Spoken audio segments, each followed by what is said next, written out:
अस्सलाम वालेकुम। उम्मीद करता हूँ कि आप सब ठीक होंगे, खैरियत से होंगे। चाहत फ़तेह अली ख़ान के ख़िलाफ़ 18 करोड़ का हर्जाना दायर किया गया है। किसने किया? आखिर किसकी दुश्मनी है कि उनके ऊपर 18 करोड़ का हर्जाना दायर किया गया है?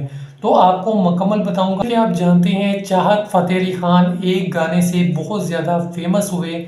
उन्होंने एक गाना रिकॉर्ड करवाया, उसको सोशल मीडिया पर अपलोड किया तो इतना ज़्यादा वायरल हो गए कि उन्होंने उससे बहुत शोहरत हासिल की। इसके अलावा करोड़ों रुपया कमाया। तो अब आपको बताते हैं कि आखिर इनके खिलाफ किसने 18 करोड़ का हर्जाना दायर किया है। फैसलाबाद की मशहूर शख्सियत हैं कैसर मनीर खान। इन्होंने दावा दायर किया है वकील के ज़रिए अदालत के अंदर कि चाहत फ़तेह अली ख़ान फैसलाबाद का नाम ख़राब कर रहे हैं। इसके अलावा इनका ताल्लुक राहत फ़तेह अली ख़ान के ख़ानदान से नहीं है। ये फजूल के अंदर खबरें अड़ा रहे हैं, अफवाहें उड़ा रहे हैं। और जो इन्होंने हरकतें की हैं कोर्ट के अंदर है कि चाहत फ़तेह अली ख़ान ने फैसलाबाद का नाम ख़राब किया है, यहाँ के लोगों की दिल आज़ारी की है और राहत फ़तेह अली ख़ान के ख़ानदान का नाम ख़राब किया है। उनसे माफ़ी मांगे, फैसलाबाद के लोगों से माफ़ी मांगे, उनके ख़ानदान से माफ़ी मांगे, राहत फ़तेह अली ख़ान के ख़ानदान से माफ़ी मांगे।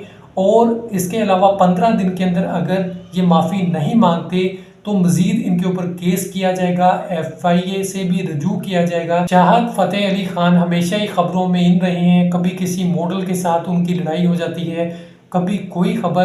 तो इस तरह से बहुत से सिंगर उनसे नाराज़ भी हैं, बहुत से लोग उनसे इस बात पे भी नाराज़ हैं कि हम इतनी ज़्यादा मेहनत करते हैं, गाने गाते हैं और हम इतना फेमस नहीं होते। चाहत फ़तेह अली ख़ान रातों रात कैसे मशहूर हो गए, इस बात से बहुत से लोग नाराज़ भी हैं। ज़ाहिर बात है, एक जगह पे जब कोई तरक्की करता है तो दूसरे ऐसे लोग भी होते हैं जो इस चीज़ को पसंद नहीं करते, टांगे खींचते हैं। तो ये मामला चल रहे हैं, तो अब देखें क्या बनता है। मज़ीद जैसे ही खबरें आएंगी आपके साथ मैं शेयर करता रहूँगा। वीडियो को लाइक कीजिए, चैनल को सब्सक्राइब कीजिए ताकि मज़ीद भी आपको वीडियोज़ मिलती रहें। खुदा हाफिज़।